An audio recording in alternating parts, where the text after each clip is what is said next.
जीमा माणकेश्वरी तो hello guys आपण मनकर लगी फिर से मिनी ब्लॉग रे स्वागत करुछे। आज आमर गाँव में बहुत वर्षा हो जाइए आपण मैंने देखी पारुथिबे। वर्षा न केने जाई नहीं हुए से मुझे टिके स्विमी बोलती आउ टिके पर वर्षा टिके कमी गले कॉपी कही जे चल टिके रील्स बने जिमा तो आम बाहरी गलु रील्स बनावा लगी।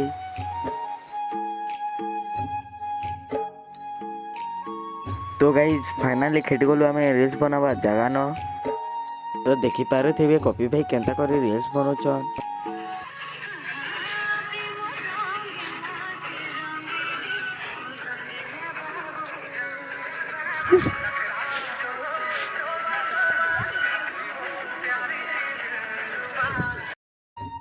रील्स टे खास नहीं तो आम पलासुना घर आड़े तो बबलू भाई कहते जे काल के आसमा और बनावा रील्स।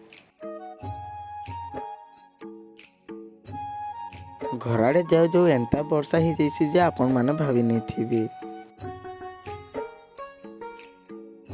तुम्हें खेटी जैसी घरे आपण माने करी दन लाइक गोटे शेयर गोटे कमेंट गोटे। Thank you guys.